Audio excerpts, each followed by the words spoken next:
Good morning, everyone. Thank you all for coming back. Like T said, we see a lot of familiar names, and it's nice to see you so excited about our Verita Live or VLP series. So this is our second installment, and we're talking about a huge topic that's very dear to the Verita community. This is a huge pillar, and I'm sure one of the reasons why, one of the main reasons why probably a lot of you have chosen Verita, and that's social emotional learning. So this webinar, you're going to learn a lot about some practical strategies, some practical cell techniques that you're going to be able to utilize at home to continue that cell learning 24/7. Okay, I'm going to pass it over to T to do the introductions. Good morning to everyone. For those of you who I haven't met, I'm Teresa. I'm the primary principal at Verita, so hopefully I've met most of you. And welcome this morning. This is a really, I don't know, inspiring topic, I know, for myself, and I love this part of education. I want to introduce Emily Marriott. She's a teacher at the middle school. She teaches English and Cell, and she's also the secondary school SENCO, which is our learning support, our student services team. She's going to be presenting on the topic this morning, and then I'll kind of join at the end more as a parent and how I view Cell in my parenting. And I have two lovely sons who are 19 and 24, who are kind and children, and I have to say young men, not even children, young men now, and they've benefited from their schools teaching Cell, and also me at home being very thoughtful in my response to my children. So I'm going to turn it over to Emily. Great, thank you so much, Teresa and Rico, for that introduction. If we could go back one slide, there was one that I wanted to talk about before we begin. And this is a quote from Simon Sinek. So, working hard for something we don't care about is called stress. Working hard for something we love is called passion. And I think this really embodies how I feel about teaching, but also about social emotional learning. School should be a place where both of those things come together. And this is something I'm truly passionate about, and I try and bring to all aspects of my work. So thank you. All right, so trying to talk about Cell in an actionable way is something that is quite tricky sometimes. But I wanted to start off with three core tenets, three major things that you can take away from this webinar. And these apply to all of the topics we're going to talk about. So maybe if we can move the cameras like to the side. No, go back. Okay. So the first one is modeling behavior. So there's that famous quote, "Be the change you want to see." And this is huge when it comes to working in the classroom or at home or in any part of life. I think it's really important for me as a teacher, but also for parents. If you want to see this change or this behavior in your child, it's important to model it, because they look to you as the teachers at home. So they need to look at you and be like, okay, well, this is how I am supposed to interact or behave or react. So that's super important. The second thing is empathy and discussion. Now, this is something that we try and cultivate at the school, in particular through kindness and discussion and open-mindedness. But it should continue also at home. And I'm sure you do this already with your kids. But I think sometimes it's important to practice that when we talk about small moments. And that's the next thing I want to talk about, is small chunks of time. Now this, in my experience, as limited as it is, I always feel like I'm constantly learning. Small chunks of time are huge for children. The 20 minutes that you can give, or the 10 minutes, or even a small moment where you can take that time to slow down, ask, a child a question and get their opinion, or, oh, what did you think of that? That is huge for children. And I know this because when I was growing up, and my father he was also a teacher, is also a teacher. And so he would come home absolutely flat out tired, you know, he'd have to do marking and all this kind of thing, but he would still sit and we would have discussions, or on the way home from school, we would talk about events on the radio, that kind of thing. So those small chunks of time, they add up, and they're so important to children's social and emotional development. So those are the three biggest things I wanted us to really like think about as we go through this. So thank you. Next slide.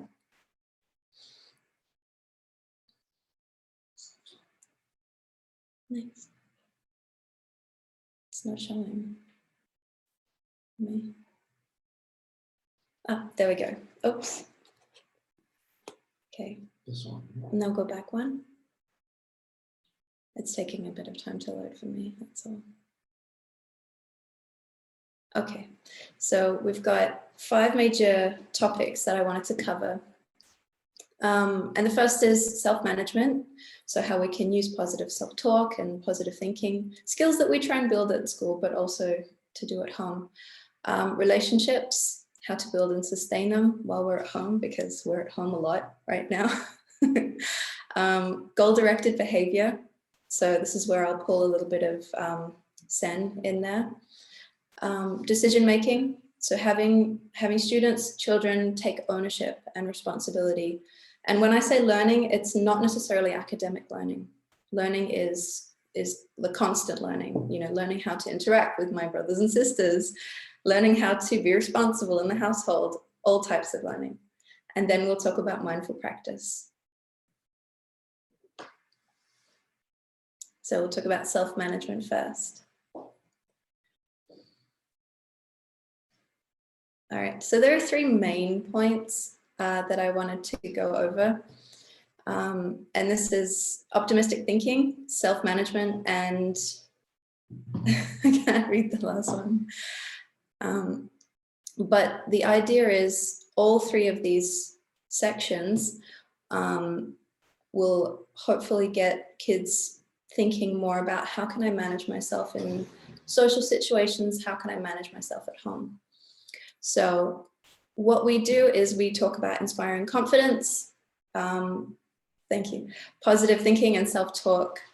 So the idea is we want to encourage kids to be reflective on this kind of thing. We want them to be confident. We want them to talk about growth mindset, which is a huge thing that we do here, but also to be realistic. So, and when I say realistic, I don't mean like, oh, I'm so bad at everything, but to acknowledge how they are as a learner and how they are as a person. Now, there's a point here where it says work through their passion, which is, in my opinion, the key to working and understanding the way children think, is to understand what they're passionate about, what they care about, what they're interested in, and to use that to teach. And it could be, again, like I said, academic or non-academic. So if you have, say, a child who's very, very interested in art or design, have them be responsible for designing their workspace at home.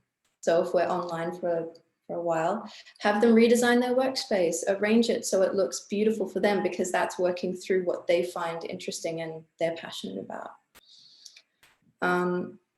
The last thing is conflict and resolution. So this is something that's tricky because it can be hard for children to reflect and, you know, discuss like how they're feeling at the time. But we'll go into some skills in the next slide, so we'll have a chance to look. So I've divided this into 2 because they are very different, because they're still developing. So in early years in primary, I found that language was super important. When we talk about the words that we use with kids, they stick in their heads. So a lot of times, very careful selection, saying, okay, well, I can't do this yet. Like, okay, maybe next time we can try this. And so the biggest one that I found was even if, and we can still. Because at the time in early years in primary, you're still a team, you're working together. In middle and high school, it's I can still. because you're kind of passing that off to the older children. So the idea is, even if I can't do this right now, then we can still, find a solution for it later. So even if we can't go outside to run around and play, we can still do yoga together at home.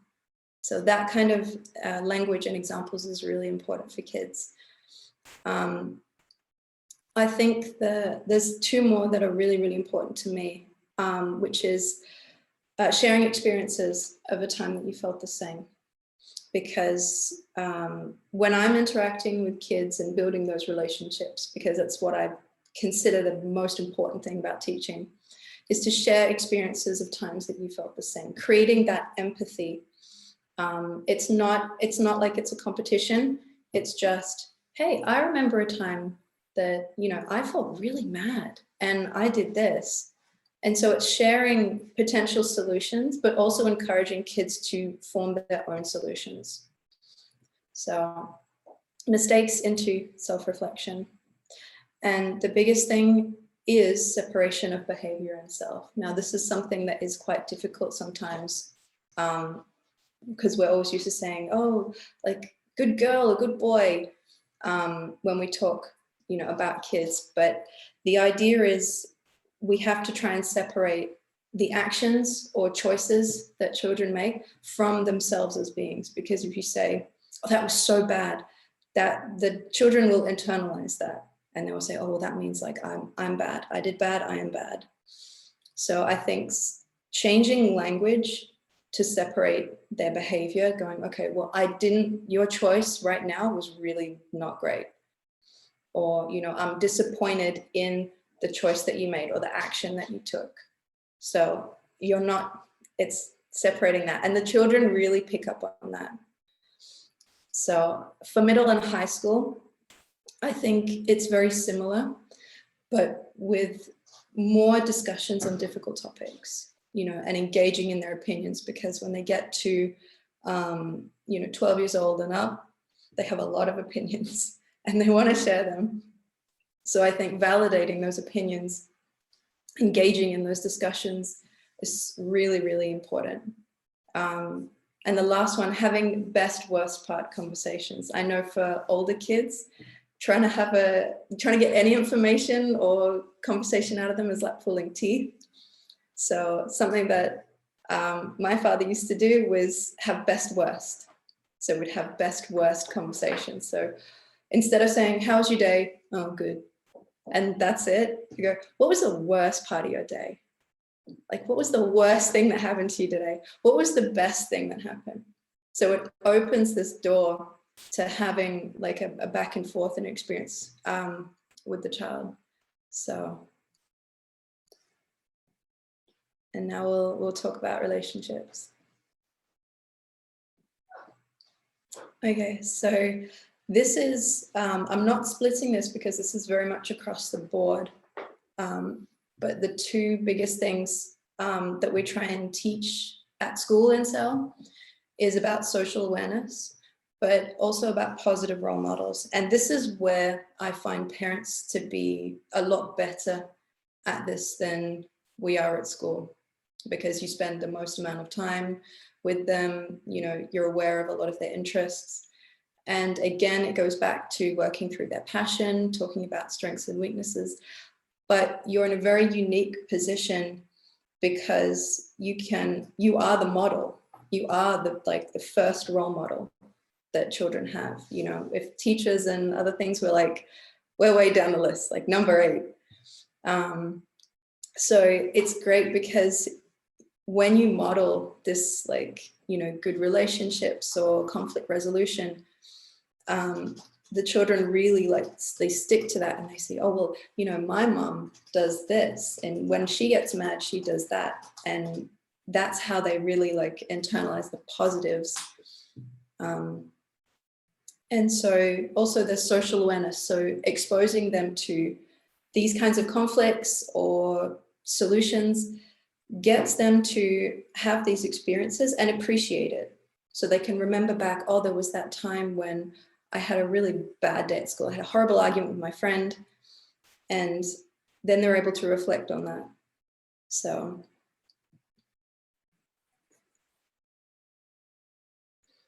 okay, so here are some skills and examples to help you kind of see what kids latch onto, but also how you can help encourage them to choose good role models.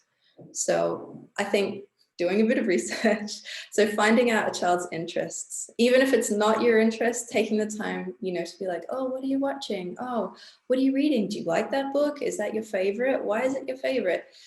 That's a really great way just to like understand what they like. You know, this is something we do in secondary, you know, oh, what games do you play? Because, you know, a lot of kids, what social medias are you on? What shows do you watch? Same as when we make friends as adults. But this is a great opportunity to introduce them to new role models. So, and this is something in particular that you as parents can do, because once you have that in with them, oh, I saw you like, you know, Minecraft stories, that's super cool. You know, oh, I know this other show or this other person that does this, and it allows you to really like not control what they watch, but get them to like steer them in a good direction. Another big thing is, what do you think? Asking questions for me is the best way, which is what I was just saying before. You know, what games do you like to play? What do you like to do? And again, this goes back to the small chunks of time. You don't have to sit with kids for like an hour and talk about all the things they want to do, but like 5 minutes here, 10 minutes there, if you notice something that they're doing. And again, goes to the next one. I've noticed that if they're like really down or that they've obviously had a bad day, hey, I've noticed that, you know, naming the emotion that they're feeling is a really good opportunity to start that talk and to be like, okay, you know, what can we do? What can I do to help? And you're building your relationship as that's happening. And the last one is, let's be real. So the biggest thing I tell, that I share, is that sharing your experiences and what you think or problems you've had doesn't negate your authority. It doesn't negate you as a parent or you as a teacher. It actually really builds this bridge between you and the child. Because there have been times when I've throughout, I think it was when I had a year 5 class, and it was so wonderful by the end of the year, because everybody was so real and honest with their emotions with each other.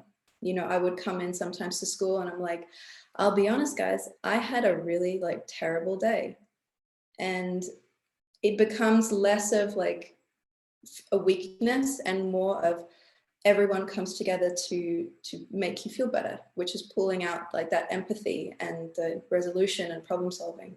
So don't be afraid to be real, you know, and we'll go into goal-directed behavior. And this is where some of the SEN will come into it. So when I work at school with kids, we do what's called SMART goals. But this is something you can easily do at home. And I've actually attached, at the end of this presentation, I've attached an easy to use sheet. So if you do want to do weekly goal setting with kids, you absolutely can. So the idea is SMART goals stand for specific, measurable, attainable, reliable, and time-bound. The main idea is you want kids to start setting goals for themselves, because this ties into self-management, responsibility, and also managing themselves. Because when we talk about social emotional learning, it's not just, I'm going to sit down and be calm. It's about like, okay, every day I'm growing as a person. How can I do that? How can I grow from week to week? And if you do use SMART goals, it's a great way to look back with kids to be like, oh, you couldn't do this last week, but look at you now. Like, oh, you couldn't do the sight words. You had trouble with sight words, but we've done our SMART goals for 2 weeks and look at how many you know. So, and when we talk about certain aspects of it, like measurable and reliable, it's getting kids to think about, what am I good at? What do I maybe need to work on? But not in a negative way. It's just being realistic and growing. So I think this is super important when it comes to working with kids. Okay, agency is one of my favorite words. This is a huge part of it, because agency at school is easy if you have a structured classroom, but agency at home can be difficult. And so here I've put some examples of how you can encourage agency to almost get kids to be a bit more responsible with themselves, get them, you know, to reflect and all of these other things. So I think it's important to encourage mistakes. I think it's difficult when you do see behavior that you're not a huge fan of, and to react to that. But I think changing that mindset of like every mistake is an opportunity to learn. And this is something we try and do at school, but at home, it would be even more powerful, I think. So I think there are a few things that, a few things you can do specifically at home, especially in this time, that would be fantastic. So planning a schedule together, having kids take ownership over their day. So it probably will take about 10 minutes, and you can sit down and go, okay, when do you want to have lunch? Because if the child has a say in what happens, how their day is structured, they're much more likely to like stay on schedule, stay on track, and it'll be a lot smoother in terms of they're part of the household rather than just, they're adhering to someone else's schedule. So you do it together and it makes a huge difference. Giving them roles and jobs, even very, very young kids. We have classroom jobs across the board, we have tech coordinators and like stationery managers, small things, and it can be as simple as you are in charge of, dusting the television, or you're in charge of, making sure the lights are all off in the house or something like that. So having kids have roles like that can also encourage mindful practice. So I'll give you an example. A lot of times when you prepare food at home, for me, that's less cooking, it's more mindful practice. So, you kind of think to yourself, okay, I'm going to cut this in these pieces, and it becomes mindful without realizing. So they're practicing it without having to sit down, on a cushion and do mindful practice.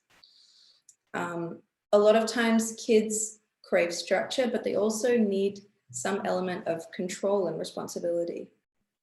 So if certain children feel like they have no control over anything, they're less likely to be controlled within themselves. So if they have this responsibility or the voice and choice, then you'll see a real difference in the way that they're interacting, in the way that they're, just in terms of this, like if they're centered or not. So, okay, the last one I'm going to talk about is decision making. Okay, and this is kind of tricky for a lot of kids, especially for the younger years, if we're talking early years and primary. And as parents, I tried to condense it down in a way that could potentially help. And the first thing is identifying values, which is what we talked about before. So what's most important to your child? What do they care about most? What would they drop everything to do? Or what is the thing that they really will not do? So the second one is problem solving. So after you identify what is important to your child, then you look at problems through their lens. And that's a really difficult one to do as an adult. Because when we talk to children, a lot of times we are talking to them through our lens, through our experience. and you want to say to them, no, like you're wrong, like just trust me, like this is going to be bad in the future. At the time, they're not going to see that. And so I think a lot of times when kids make decisions, we need to remember to look at it through their lens and their perspective. So the third one is to pause and reflect. Now, a lot of times when I want to react, I will take a beat and ask them a question. Even if I don't agree, and this applies from early years, you know, I don't want to go to bed, or I don't want to take a nap, or I don't want to eat this, to take a beat and be like, okay, so why do you feel so strongly about this? Like, why is that? Because if you ask them why, they'll take a minute and go, why don't I want to do this? And it works. It helps for early years all the way up to middle school, you know, because I've had conversations with kids who are very, very opinionated and they really want this. And I'd just be curious, well, how come you want this? Like, why is this important? And then they will take a second and go, why is this so important? And if it is, they'll tell you why. And if it's not, they'll go, oh, yeah, okay. Maybe it's not so important. And they'll just have a bit of reflection. And the last thing is sharing experience. This I have said probably about 5 times during this presentation. But the biggest thing you can do is to share experience, because telling a child what to do is very different than sharing your own experience. Because if you say, don't do this because I said so, or because it's the wrong thing to do, they're not going to listen to that. If you say, don't do this, or maybe have a think about not doing this, because, hey, I've been there, I've been so angry, or I've decided to do this and it didn't really work out for me. At least then if they make the decision, they have that in their head, because I've been there as a moody teenager and as a child saying, no, I don't want to do this for no reason. So, yeah. Okay. And now we'll move on to mindfulness and mindful practice with T. So, thank you. Thank you, Emily. I mean, I'm so impressed with a lot of the really good ideas that you brought forward. And I know that there's some nice questions that will come up. So thank you, Emily, very much. I thought of my own children as you were talking. I thought, yes, I did those things and I'm feeling good. But, you know, it took me to be purposeful in my mind. I had to think as a parent all the time. I was always kind of thinking about what my child might anticipate, what might be happening, you know, what might they think, what might they be asking. And there's a lot of things that Emily was saying that as parents, no one just gave us a manual, right? And so now we have some ideas. And so talking about it with your partner, talking about it with a friend, and really just sharing those ideas and just being aware, you know, just being aware all the time that things will come up. I want to talk about mindfulness tools for home. And I just want to share with you a couple of things. I have this beautiful bowl that I brought back. I've lived in many countries, but back from Nepal. This is something that I actually have one at home, and my sons at home, when they were growing up, we had this bell, and it sounds nice. I'll ring it. It has a beautiful sound. And as Emily was saying, sometimes when my kids would be upset, I wouldn't react. I would respond to them, and I'd say, you know, I think we need to take some deep breaths. Or I had the bell on the table. I remember my little one day, he was like, I don't know, 7 or 8. He just rang the bell, and I came in and I watched him, and he kept ringing it and kept ringing it. And then finally I came in a little later. I said, what's happening? He goes, I was calming down, Mom. You know, so he used the bell, and he knew, because I would use it. I'd say, hey, I think we need to just listen to the bell and calm down. So something in your home, I mean, it could be anything, but I used the bell, and he loved it. And I remember just watching my son Carter just ring that bell, and he kept ringing it and ringing it. And it was a really nice conversation we had after. So it was kind of a moment for a conversation. So there's a really nice video, and I hope it works, that it was put in here. But I want to talk about just that we say the word sprinkle the day with moments of mindfulness. So throughout the day, as a parent, I'm not talking about your children, I'm talking about you as a parent. I take a moment for 1 minute in my office, and I just spin my chair away and I close my eyes for 1 minute. And I just sit here for 1 minute, and I just keep myself, I just relax and I breathe. And then another time during the day, I just go for a walk and I'll just look up at the trees, and it could just be for 30 seconds to 1 minute. And I'm aware of where I am. I'm just present in a moment. It's not sitting there for an hour, half an hour, 5 minutes. It's often just 1 minute here and there throughout the day. Just where am I? What's happening around me? How does my coffee taste? Wow, does it smell really good? You know, just a minute of just being more mindful of where we are present. So I'll get Mr. Rico to play that video, and this is a great video.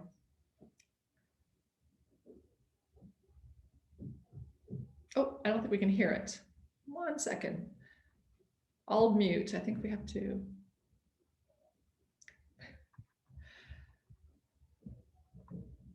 We'll try it one more time. I'll mute. I've set the link onto the chat, so you guys can, it's only a minute video. You guys can watch it in the chat. Okay, perfect. Okay, so we don't have to watch we won't watch the video right now then. We'll just leave it. Is that right, Rico, or do you want them to watch it now? No, I think it's only a minute, yeah. Okay, so watch the video it. and we'll come back. We'll just have everybody watch it for 1 minute. If you don't mind, it's a great little video.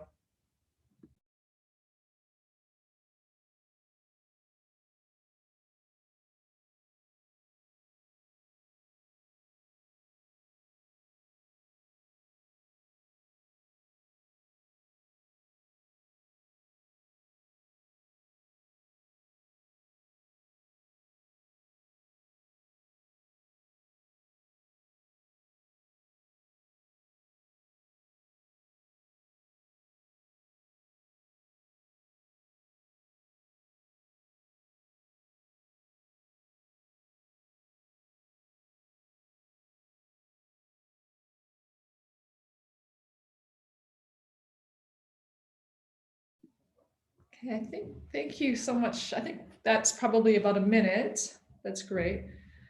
We're going to switch to the next slide, and I'll just talk a little bit more about the next slide. And this kind of leads into, so this is something that I want to talk about, and this is something that Emily really hit home a few times. I was thinking about when she said sharing stories, and I remember raising my sons, and when something would happen, my partner, he would say a story. He'd say, "Oh, when I was a little boy, I remember." And then our sons would listen to him, and he'd say, "I remember when this happened, and I remember what happened." And our sons would go, "Oh, Dad, that's exactly how I feel." Or I would say something like, "I remember when I was in school and I didn't do well on a math test, and I went home and I was crying and I was afraid to tell my mom.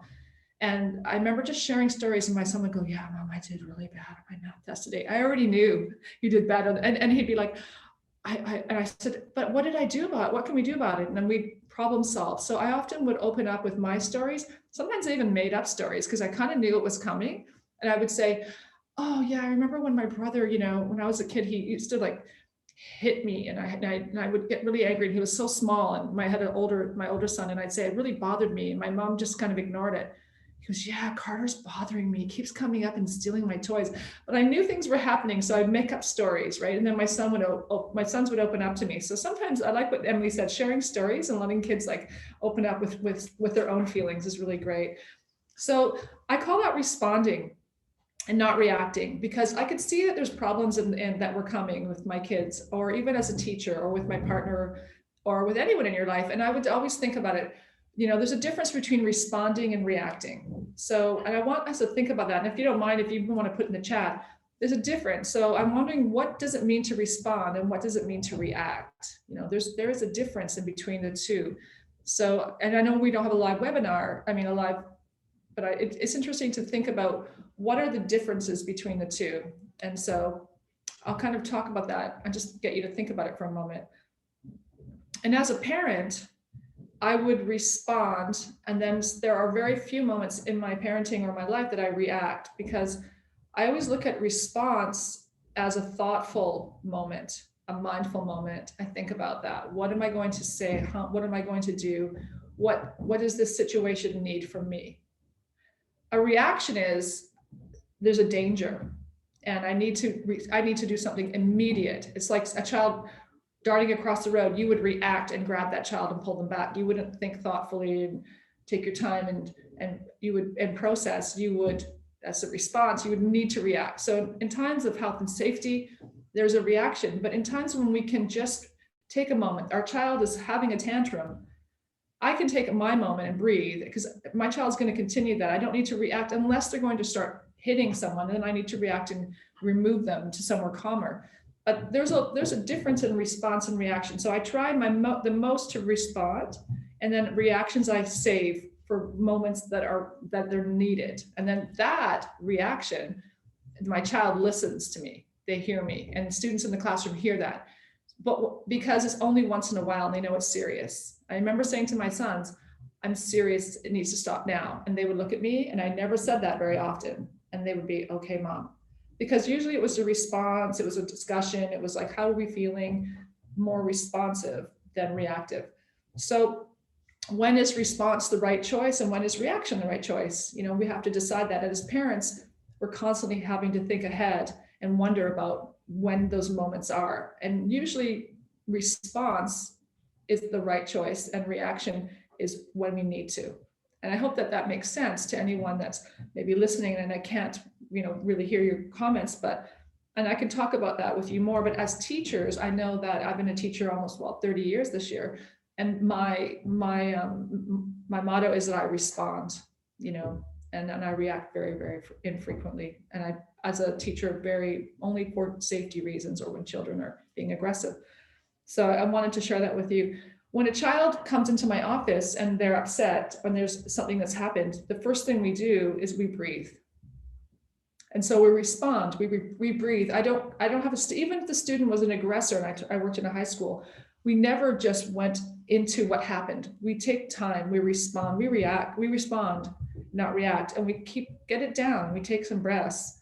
We just breathe for a while, and we just sit.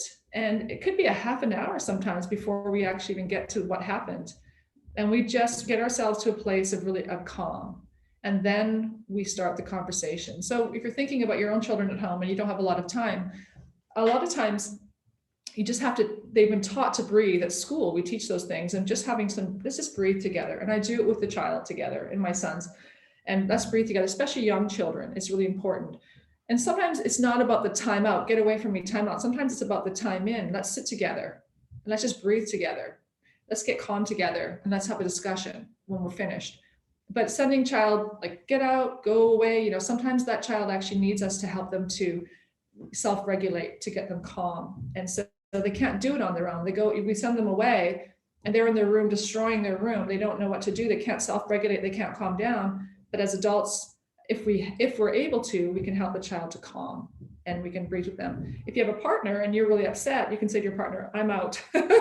You need to take this one on today. Because sometimes it's about that partnership. It's about that, I'm not going to deal with this. Please take this moment. I need to take a walk, or I need to get out. I need to step away. So those are kinds of times where response is important. I'm going to respond. I can't do this right now. Please take this on. And those are kinds of ideas. So that's why I wanted to put respond or react. So think about that. And I think that's probably the end of what I'm going to say. I'm here to talk with you anytime. And Emily, did you want to wrap up with that? I think we have a poll. No, we don't. There was something I did want to mention, adding to what you were saying, T, because sometimes when we talk about self-reg or being able to manage emotions, the room is not the place to do that. That is it's not going to be a good space. What might work for a lot of homes, a lot of houses, if you have a space, even if it's just like a beanbag in the corner, that is the space. That is calm down area, calm down corner. We have them at school as well. A place that the child chooses, and that space is only used for when they need to take a moment, take a breather. Nobody bothers me when I'm sitting in this spot or I'm here. So. And as adults, we have those spaces too. And, just remember, as parents, we also need to take care of ourselves, and we need to have our own calming spaces, and we need to have time for ourselves. And sometimes we just need our own kind of time, and just remember that when we're working with children and someone asks a question, but when we're feeling frustrated with our children, we often need to breathe as well. Take 3 deep breaths, T, relax, calm down. Okay, what is going on? Or like I said, to your partner, I need to step away. I need to step away. If you have that opportunity, because sometimes we just can't deal with it in the moment. And I've had those moments. and we all have, and that's being human and that's being real. So anyway, thank you so much for attending. Thank you for coming today. We really appreciate it. Thank you, Emily. Amazing. Such great words and such great advice and such good teaching. So thank you so much. And we hope to see you at the next one. We'll be having another webinar. We'll be sending out information, and we're really looking forward to seeing you all there again. Thank you, Mr. Rico, for getting everything organized. Thank you. And if you want to put questions in the chat, we will also be sharing the slides if you care to have them. And they do have pre-filled links, so you can just click on steps. So. Thank you again. All right.